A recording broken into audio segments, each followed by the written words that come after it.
Miguelito, bienvenido a esta por fin la tan anhelada entrevista. No logro, casi que no. Pues nada, primero quería darte muchísimas gracias nuevamente por haber aceptado la invitación de participar de mi proyecto que tienes en la cabeza. Y pues esta es tu pieza que me está acompañando justamente aquí al lado. Y como lo que yo quiero es que la gente que pueda apreciar las piezas y ver la página web donde van a estar todas las fotografías, conozca a los artistas que estuvieron detrás de él. Entonces, pues nada, quiero que te presentes y que nos cuentes pues quién es Miguel Ángel, dónde nació, dónde creció, cómo fue esa infancia y cómo entró al loco mundo del arte, de la actuación y de las artes plásticas, básicamente. Nada más. Para empezar, solo para empezar. Pues nada, yo soy hijo de una familia extensa de 15 hijos, el último hijo de 15 hijos, de una familia de campesinos de Santander. Y nací en el Perú Santander, municipio cercano a Bucaramanga, en el año 78. Soy sobreviviente de una avalancha que fue famosa en el país, la avalancha del Playón, que sepultó el pueblo en el año 79. Mi familia fue sobreviviente de esa avalancha y pues duré otros 6 años más, duramos allá en el pueblo hasta cuando tenía como 7 años y emigramos a Bucaramanga por la violencia, un territorio de confluencias, de paso de grupos armados históricamente, porque es el paso a Catatumbo, los que vienen del norte, y emigramos por la violencia a Bucaramanga, a un barrio periférico de Bucaramanga, en el cual yo crecí, como en medio de talleres, de empresas familiares, de zapaterías. Es un barrio popular de Bucaramanga. Cuando fue todo lo de la avalancha, ¿cuántos años tenías tú? ¿Eras chiquitito? Estaba pequeño, de brazos, de un año, Sí. un año y medio. Sí, aunque mi familia pues ya están todos grandes y todos se tocó vivir ese acontecimiento. Y pues nada, me ha marcado como cosas, ¿no? ¿Influido en todo tu trabajo? No, mi esencial del mundo es el agua. Yo creo que con eso yo le doy oraciones al agua, yo le rezo al agua porque creo que es el Dios, el agua es Dios. Y entonces yo creo que tiene que ver con eso también, y con el origen lógico del útero también, ¿no? Qué bonito, Miguel Ángel. Le has sacado provecho a algo que además supongo yo que no recuerdas, ¿no? Porque pues estabas muy chiquito. Sí, seguramente no, aunque yo tengo imágenes de muy pequeñito del pueblo, sí, tengo imágenes de muy pequeñito, de 3 años, me acuerdo de cosas perfectamente, las tengo ahí. De hecho, también acudo a esa memoria cuando estoy construyendo cosas, un poco acudiendo a la nostalgia, a la saudade de esos tiempos, y un poco para enfatizar mi origen, ¿no? Tengo un origen medio campesino, además no soy de campo, pero mi familia sí es de campo. Y nada, llegamos a sobrevivir a la ciudad, a ver paradas y gaseosa por las calles, a comprar botellas, todo ese tipo de cosas que hacen a las personas maravillosas en la vida. ¿Y exactamente a qué sitio llegaron a vivir, Miguel? A un barrio que se llama El Gaitán, que es un barrio, los primeros barrios de Bucaramanga, que está en la escarpa norte, hacia el norte de la ciudad, que es el territorio más convulso como el sur de Bogotá, donde está toda la pobreza, si se quiere llamar, aunque eso es un término muy complejo de abordarlo, pero sí hay mucha pobreza, mucha desigualdad, y es un barrio con casas de esas antiguas que partieron para hacer pequeños aposentos, ¿sí? Entonces una casa larga de bareque, en medio, ya te digo, de talleres de automóviles. Es decir, yo tenía muy pocos vecinos de niño, porque casi todos eran talleres o eran empresas, ¿sí? De zapatería, donde al final se decía todo el mundo y quedaba en la calle sola, ¿no? vivía cerca también a varias empresas grandes de la región, Gabasa, ¿no? Las famosas pastas Gabasa, que van a una cuadra de mi casa, ¿sí? Estabas en una zona industrial más que Sí, residencial. no, Sí, es una zona, pues, había gente, pero todavía en talleres y había putas y había prostíbulos en cada cuadra, ¿sí? Eso era así, eso era así y pues ahí estuvimos unos años y después hubo más posibilidades familiares y nos migramos hacia el sur como de la región, hacia Florida Blanca, que es una zona, digamos, más calmada y ahí crecí. Eh, ¿Y ahí siendo, estudiaste cuando ya estando en Florida Blanca? ¿Te empezaste a involucrar con el arte o eso lo hiciste desde que estabas ya en Bucaramanga?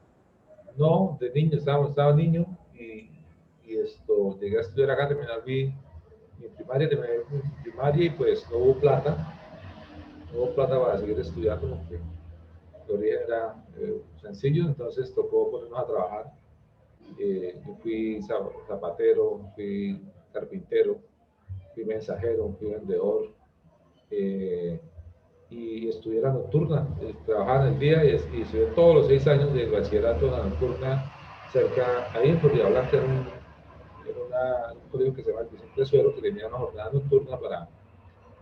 Yo tenía la edad de estudiar de día, pero estudiar en la nocturna, conmigo estudiaban personas de 50 años, de 45 años. Y era interesante eso también porque se generaban otros diálogos, hay otras conexiones. Y era una jornada, pero porque era levantarse a las 5 de la mañana para irse a trabajar hasta la zona donde yo vivía antes, que era Gaitán, que estábamos hablando de varios kilómetros, detrás de la ciudad casi, y en la noche de vuelvo a hacer otra vez a estudiar todos los días, todos los días.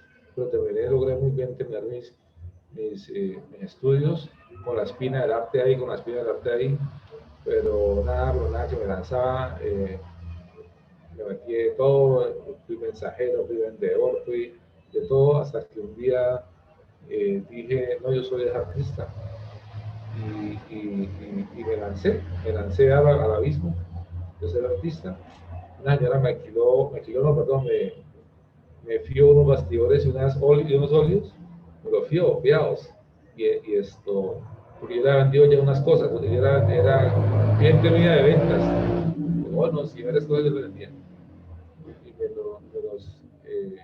me lo fió y empecé a pintar y empecé a sacar a la calle cuadros. Así, yo tenía por ahí unos 17 años, 18 años, y a buscarla. Después conseguí un pintor que pintaba los paisajes que venden eh, ya marcados para las casas, que sea crédito. Entonces yo le vendía esos cuadros de caballos que yo hacía y unas marinas. Y así duré un par de años y ya después dije, no, yo soy un artista joven, un poco me suscitó la idea de tener derechos como activador social. Ya hacía talleres de comunidades, recomendaba en el barrio mío hacer talleres, era reconocido ya como artista como local y me lancé a buscar en la alcaldía espacios para los artistas jóvenes como yo.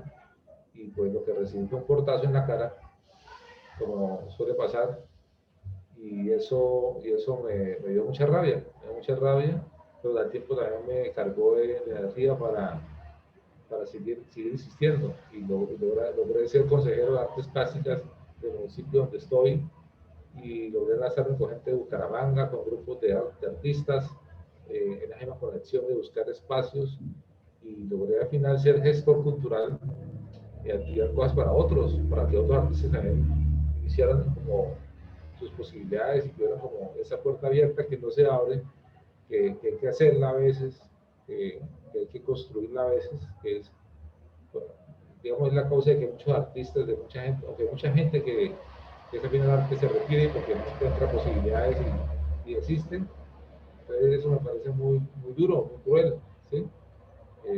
Excesivamente cruel. Entonces, me di la tarea como de abrir espacios, de ser generador de espacios, y eso, y eso es lo que vengo haciendo desde que lo decidí hace más de 20 años hasta ahora. Sí, eso te iba a decir, porque tú, además tu trabajo como artista, Miguel Ángel, también ha estado muy marcado por el trabajo social, ¿no? tú estás vinculado a muchos procesos sociales, digamos en Piedecuesta también, que fue donde, pues, por donde nos conocimos, haciendo teatro, o sea que tienes esa faceta también como actor, eh, pero siempre también con esos trabajos con comunidad, con jóvenes, con chicos, y eso realmente es muy valioso, ¿no? No, no has parado desde entonces, empezaste joven y hasta el sol de hoy sigues haciéndolo, y Sigo, terminarás haciéndolo, seguramente. yo creo que sí, si una cosa me ha alegrado es de no tener jefe y horario, entre comillas, de la rutina de la vida, o sea, la rutina de la vida de la cotidianidad. Y esto pareciera que fuera fácil, pero es más, es 3 veces más difícil o 10 veces más difícil, pero hay un descanso y hay un descanso que nos permite pensar, y pensarnos no solamente como nosotros, como nosotros en el mundo, sino el mundo en nosotros, o sea, los otros también, el otro, y eso me parece que es la gran energía que me da posibilidades para seguir, es que no me siento solo al final, y porque siento que también cuando se activan cosas en el contexto, con comunidades, cuando se le entrega algo al otro, en el sentido del regalo del arte, pues es un regalo que también me estoy dando a mí mismo, ¿sí? Es como el pago también, es un pago que se hace a uno mismo, y cuando eso resulta en proyectos, digámoslo, entre comillas, exitosos, aunque no creo el término exitoso, eh, proyectos, digámoslo, cargados de energía, de la buena energía, pues se enriquece más como la labor, ¿no? Eh, yo he generado proyectos grandes, de relevancia nacional, regional, salones de arte, un salón que se llama el Salón Mire, que tiene 10 años, que ha sido palanca para muchos artistas visuales. Hemos generado festivales de teatro en el territorio o por fuera, hemos llevado las obras, los artistas, los cuerpos hacia otros territorios también. Hemos logrado propiciar como diálogos interculturales, diálogos con la comunidad, interacciones en el contexto, porque creemos que es necesario perforar el contexto, que es lo que suele no hacerse. A veces pues hay artistas que llaman artistas relacionales y artistas políticos, pero sus obras obedecen más a lógicas de escritorio o lógicas de territorios sacrales o arte de galerías o cubos blancos, y me parece que pues tienen su carga, tienen sus pretensiones, pero al final pues falta darse la realidad un poco, ¿no? De las contextualidades y de las verdades para poder hablar de ellas, ¿sí? Yo no me atrevo a utilizar el color del otro, por ejemplo, para tratar de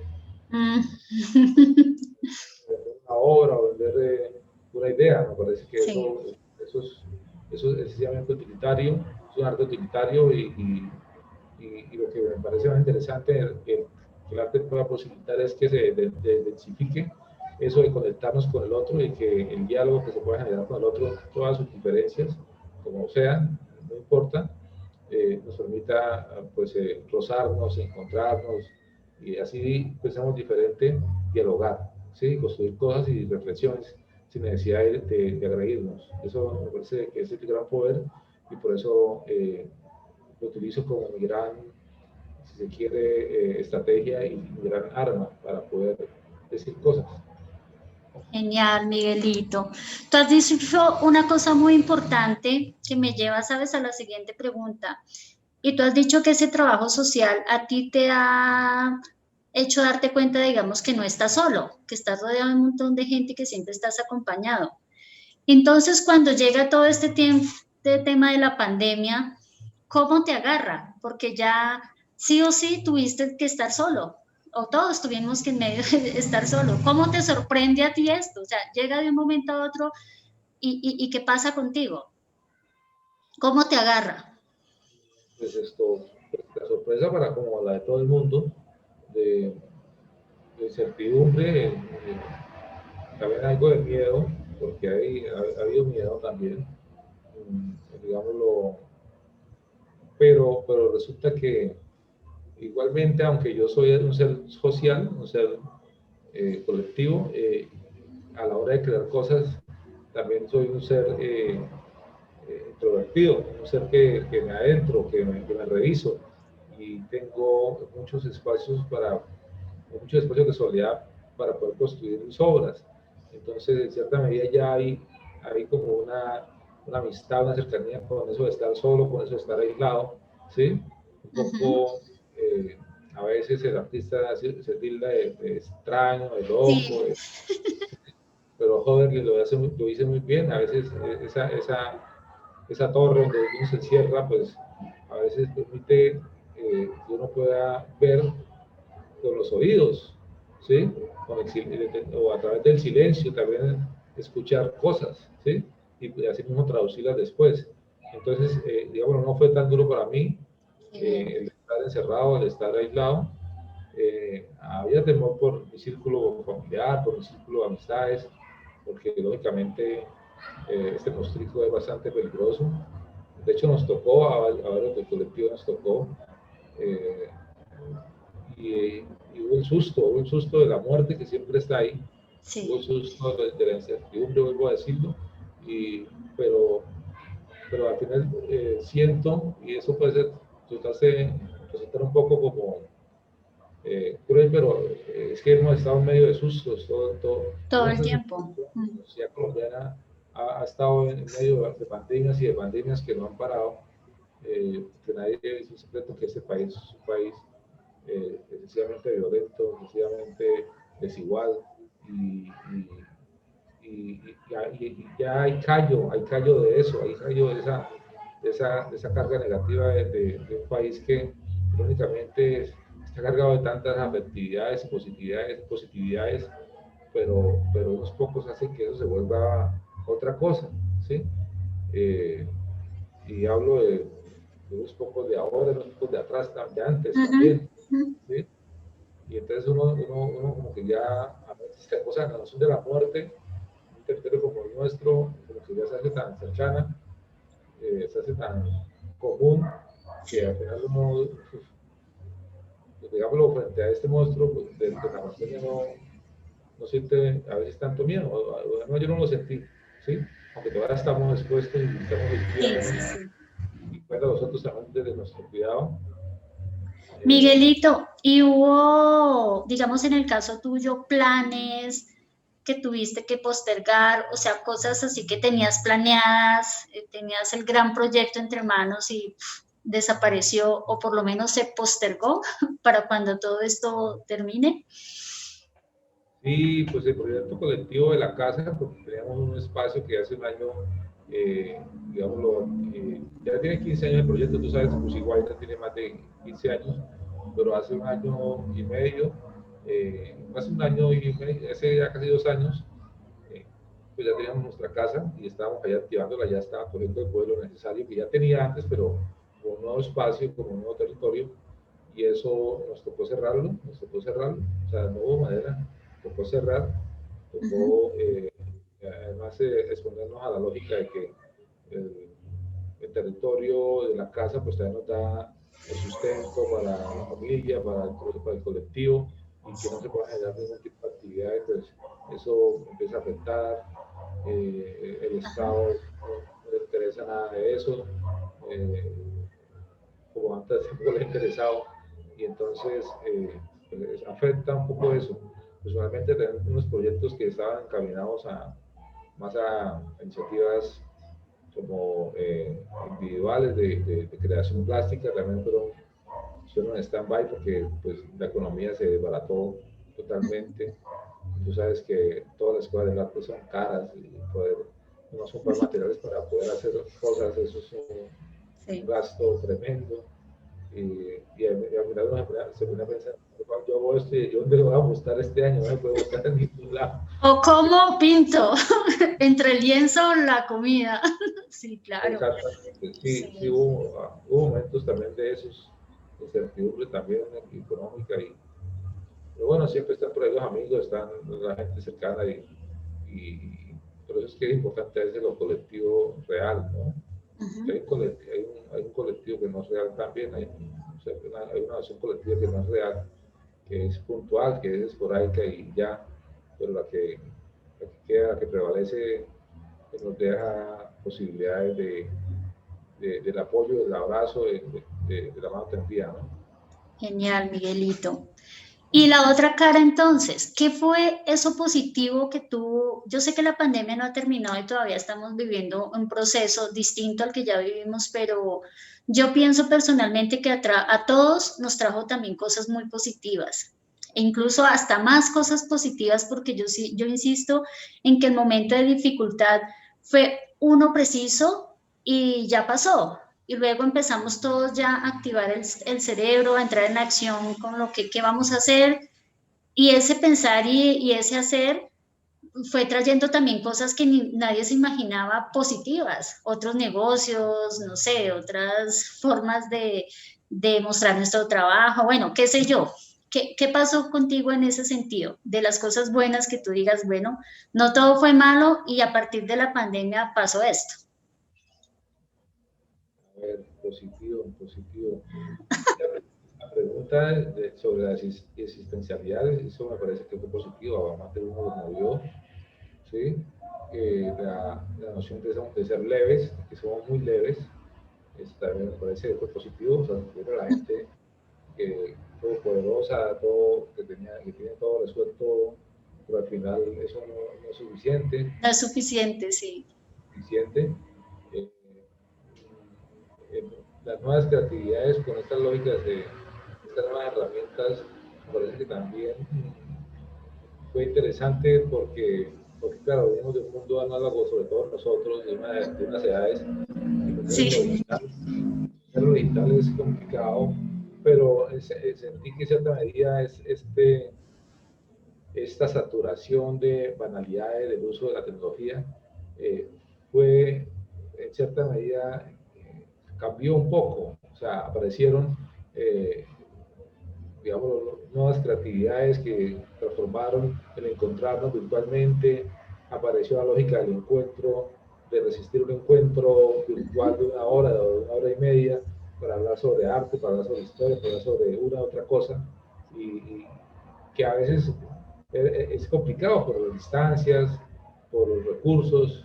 Yo no sí. podría escuchar a un doctor en artes que nos apoyó, por ejemplo, quería hacer una charla que está en México, que Sí. traerlo sería un complique presupuestal, pero él nos habló de unas cosas súper esenciales para todos y para todas, y se pudo a través de estas redes. Ujú.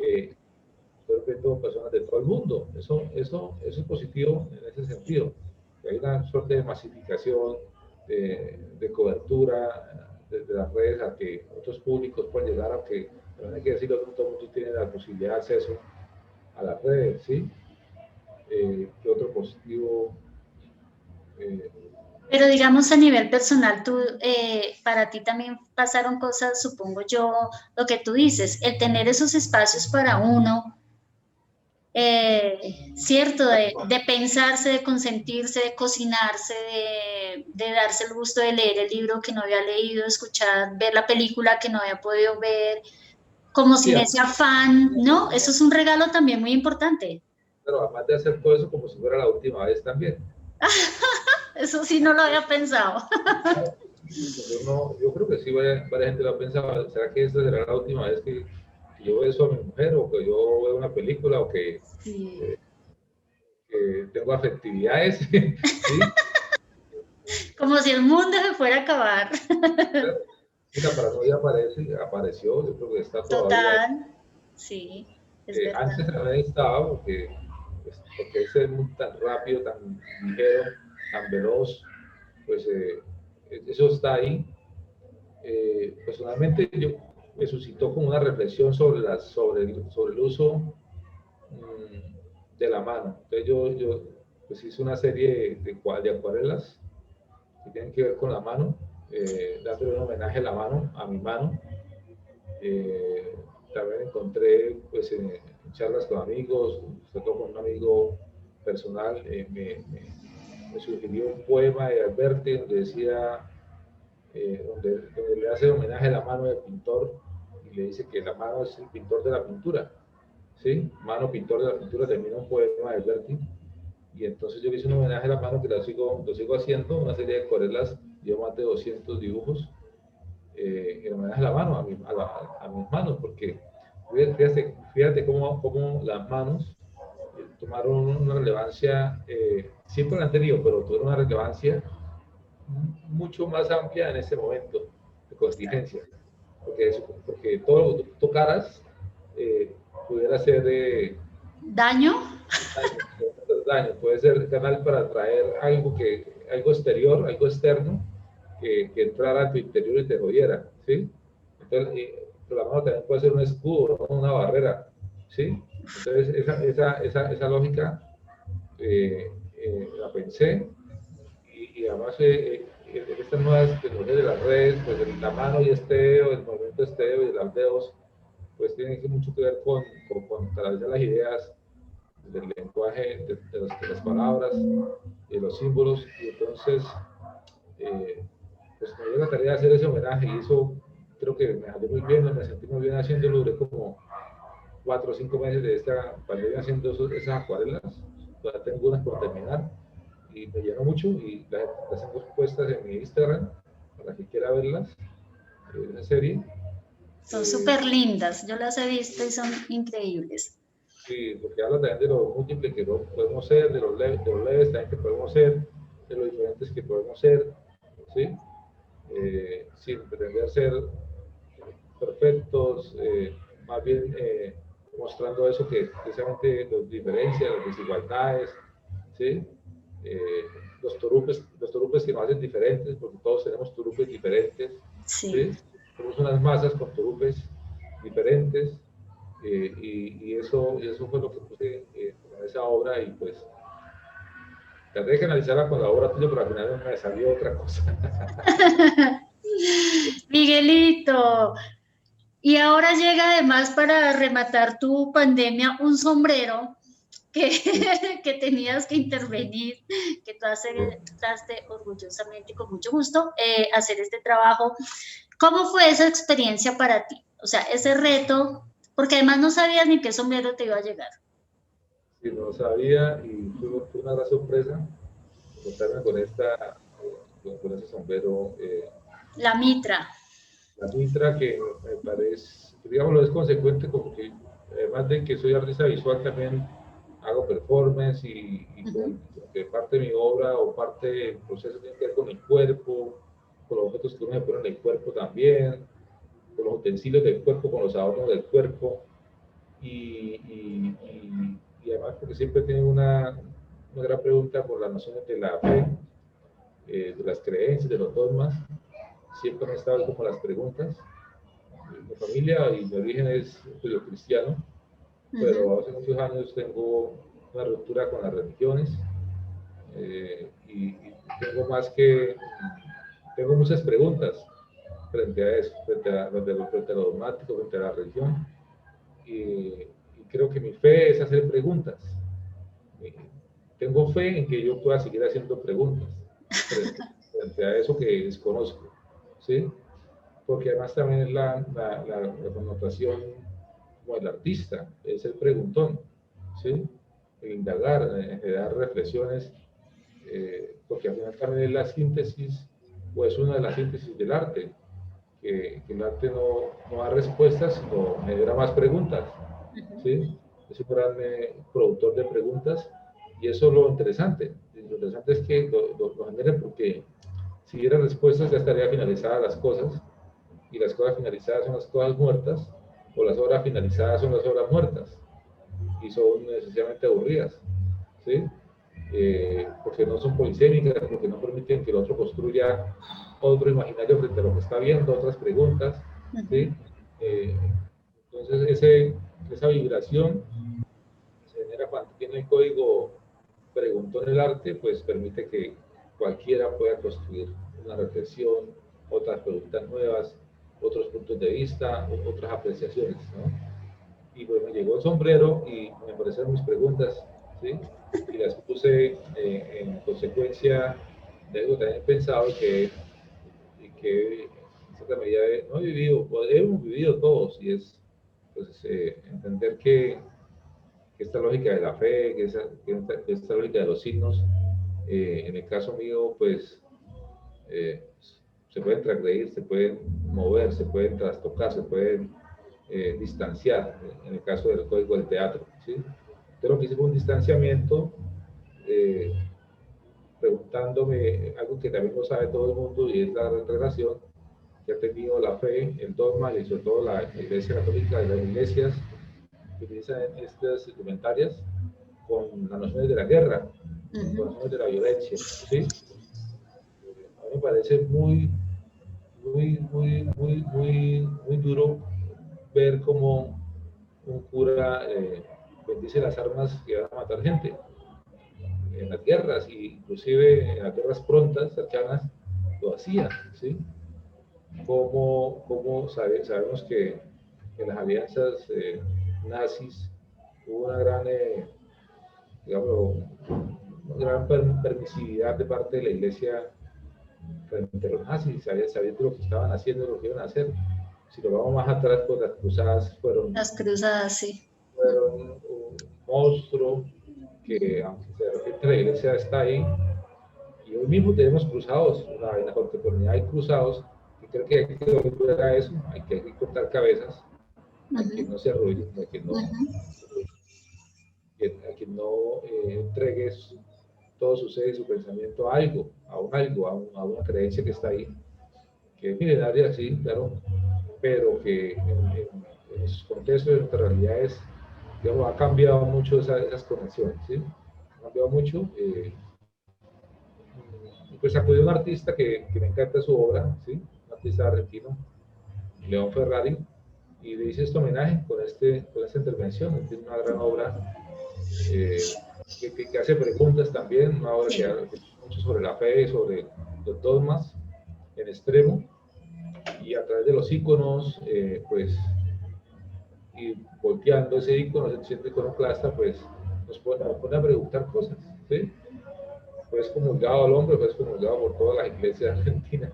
Pero a ti, este tema, digamos, en pandemia, estando, sí, confinado, ¿te saltó más el tema religioso? Digamos, dentro de esas preguntas que te hacías hacia la religión, por el tema de la pandemia también aparecieron preguntas a Sí, propósito, digamos, de la pandemia, ¿no? Como sí, justamente como esa relación entre esas dos cosas, lo religioso, la guerra, la pandemia. Esto daría una lista de preguntas increíble. claro, esta es una que además ya estaba desde antes. De hecho, dibujos tienen que ver mucho con esas preguntas sobre la fe y sobre los dogmas. Pues ahora, con la relación, sobre todo con la relación sacral, que me entregaba esa vitra blanca, pura, ¿sí?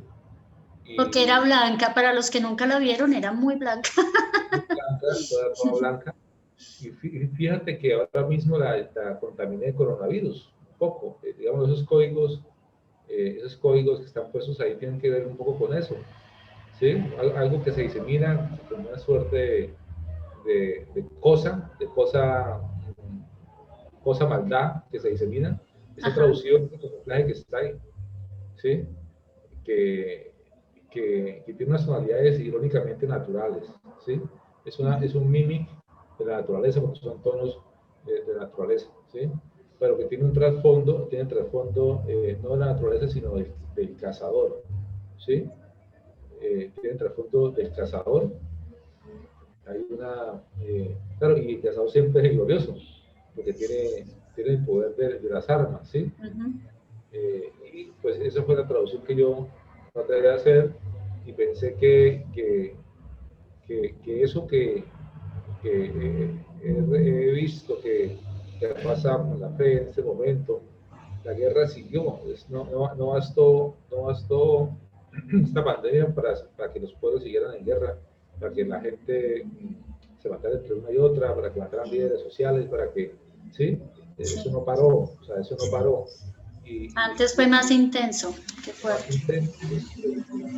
Bueno, en medio de todo esto, esos grandes poderes pues son cómplices también, porque sabemos que ha hecho este Estado utilizando ese camuflaje, utilizando también en cierta medida la ayuda o digámoslo, esa estrategia de dominación del otro a través del dogma, ¿sí? Una cosa que me parece terrible es que obliguen a alguien que presta servicio militar a dar Dios y patria y si no creen eso, ¿cómo hacen? ¿Sí? ¿Sí? Entonces, yo fui curiosamente declarado remiso durante 20 años. Hasta hace como 8 años nos saqué mi libreta militar. ¿Sí? Y por requisito, porque no sería por No, no, gusto. sí, el Estado le pide a uno que tenga que ver la libreta Sí, militar. Pero siempre, o sea, es decir, yo no me consigo de mi mano con un arma, nunca en la vida sí. lo he hecho, no creo que lo haga nunca, ¿sí? Me parece terrible eso, y en cierta medida hay una simbiosis entre Miguelito, nos quedan 2 camuflaje minutos. y cosa que tiene que ver completamente con entramados, con camuflajes de las verdades, ¿sí? Y pues le hago el homenaje a Don Ferrari porque él los devela esos camuflajes. ¿Sí? Total. Yo también estoy develando con la acción de poner el camuflaje sobre el blanco y le pongo el símbolo de ese cazabombarderos con un Cristo Bueno, esperando. pero no nos cuentes más porque la idea es que la gente lo vea cuando lo vayamos a exponer. Miguelito, nos quedan 2 minuticos nada más porque este tiempo cuando uno está charlando delicioso vuela. Quiero que me resumas en una palabrita este típico juego de la palabra. Si tuvieras que en 2 años alguien viera este video y diga, ay, Miguel Ángel, en una palabra, ¿qué significó o qué se sigue significando pues para ti toda esta locura del encierro, la quietud, el tiempo que se detuvo aparentemente? ¿Qué dirías? O sea, ¿qué te deja? Una reflexión profunda sobre el ser, sobre el otro, sobre lo leve que somos en el mundo y sobre lo necesario de encontrarnos y de realmente rozarnos. El cual nunca va a reemplazar la realidad. Así nos juntemos de cosas, hay que seguirnos juntando. Total, Miguelito. Miguelito, muchísimas gracias por haber Listo, participado, por seguir participando del proyecto, porque aquí no acaba, por haber aceptado el reto en esta pieza tan linda y pues por siempre estar dispuesto, ¿no? Muchas gracias. siempre. Gracias. Muchísimas gracias, Miguel. Ahí nos vamos a seguir viendo porque esto no acaba todavía. Un abrazo bien grande, Miguelito. Muchas gracias. Gracias. Un abrazo para todos. Chao. Chao.